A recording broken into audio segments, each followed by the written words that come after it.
Jason, that was a good PSL for Hyderabad the first time.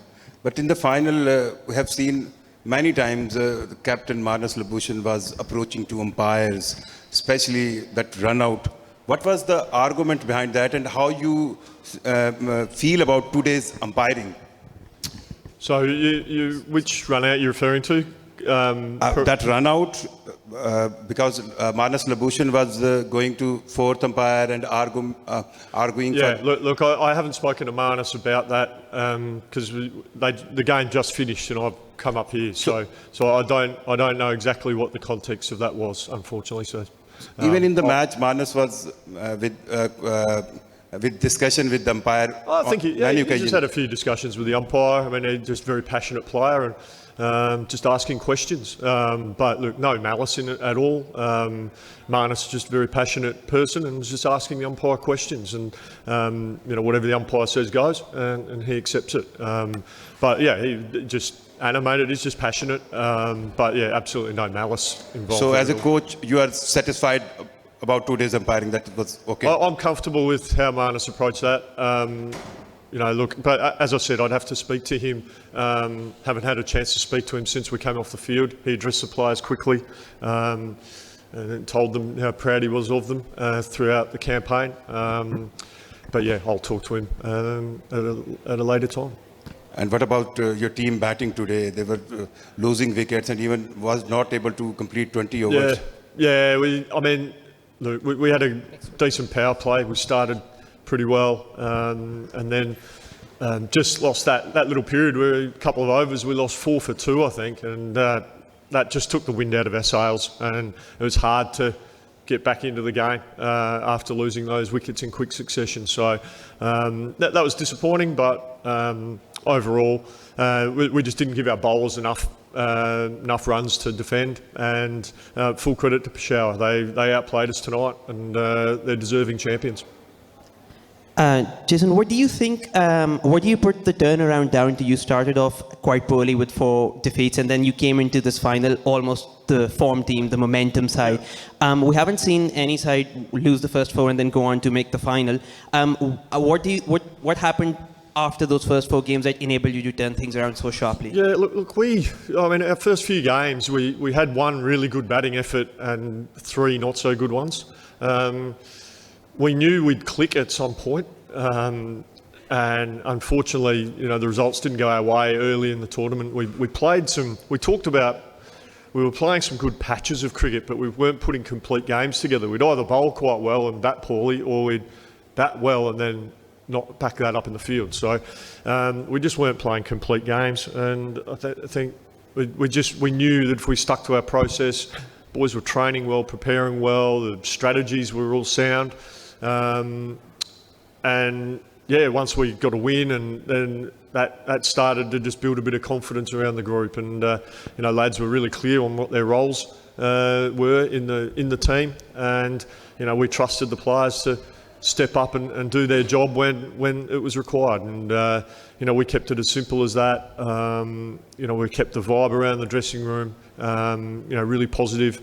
Our mantra was being calm, being clear, and just execute our skills. So we kept it as simple as that. And look, the boys, I'm incredibly proud of the players and what they've achieved. We were written off very early in the piece, and they stuck to the task and stuck to their work. Manas has grown as a leader throughout the tournament. Some challenging times early, but his messaging was really clear, and throughout the tournament, his backing and support of the players was really strong. So, look, I say I can't be prouder of Manas. I can't be prouder of the playing group. They've been fantastic. Tonight wasn't our night. And full credit to Peshawar. They deserve the champions. They had a wonderful campaign, didn't they? So they deserve to win. We'll learn the lessons as quick as we can, and hopefully we can come back stronger next time. Just one more on, you mentioned Manas. I think he hadn't ever captained a T20 game before he was appointed T20 captain here.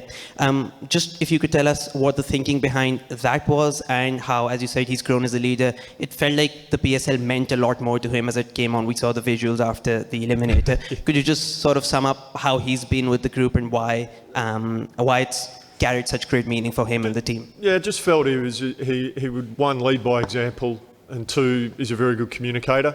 And just felt that he was probably the best man for the job. We originally started him batting in 3-4, just depending on the right and left-hand combinations, but we made that pivot a few games in and decided to put him up the top and open to just give him that little bit of freedom. And what I mean by him growing as a leader, he just got more and more confident in his communication with the players and getting up and talking to the players in a group. I think early in the tournament he was a little bit hesitant, and the head coach and the coaches would do more of that leading discussions. But as the tournament went on, Manas was more confident, more comfortable, and his messaging, I thought it was outstanding, and the players really responded to him. I think they loved playing. They've loved this tournament, playing under him as a leader, and it'll only be good for him going forward and any leadership ambitions he has. Going forward, I think this has been a great learning curve for him. Been a great learning curve for us all, really, all the players and the coaches. A lot of lessons to take out of the tournament. We've thoroughly enjoyed it. Take our hat off to the PCB and for putting on such a great spectacle, and we've all really enjoyed it. Yes, Izaz. Jason Mohammed Izaz from Park Passion. Just wanted to know what were the conversations after the first innings, because you guys lost a cluster of wickets after the power play, and then a score which was looking like a good 180 to 190 or maybe 200. You guys were restricted to 130. So what were the conversations? And it does feel like that the conversations that took place were somehow, taken up by the bowlers as they restricted the Zalmi top order 4 wickets in the power play. So, yeah.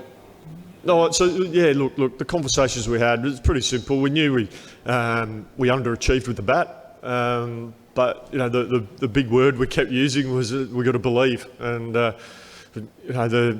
we've been in this tournament, we've found ourselves in tricky situations and found ways out of it. Was there one more twist? Unfortunately, that didn't happen tonight, but the lads all went out there believing that if we could get a couple of wickets early, we're a chance, and we managed to do that. But Aaron Hardy and Samad were superb, and we threw everything at them, and they stood up and got their team home, and full credit to them. They were too good for us tonight.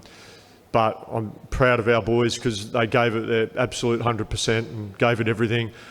We knew we had to go back and bring our main bowlers back early because we just didn't have enough runs on the board. So we had to take that gamble, and Peshawar batters were equally up to the task, and so they deserved to win the game. Yeah, Essen. Hi, Jason. Apologies if this has been asked before, but just wanted to ask you a few things. Number one, about the batting. We saw that today, I'm not going to be asking specifically about today, the collapse in the middle order, but we have seen that Kingsman, batsman, or a batting unit as together has not clicked. It has been based on, the batting has been based on individual performances. So, what was the reason because of which for the last 12, 13 matches, you guys have not been able to click as a batting unit? Secondly, I wanted to ask about the fast bowlers.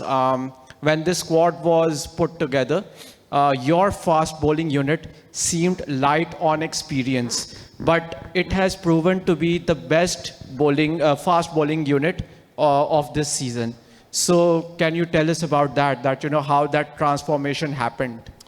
Yeah, so I'll start off your first part about the batting unit. I would argue that between overs 7 and 14, we were one of the better teams in the competition. The statistics actually show that. So our middle overs batting, particularly the second half of the middle overs, probably between 10 and 14, we were one of the leading teams in the competition. So you know, I'm not quite sure where you think we did click as a batting unit.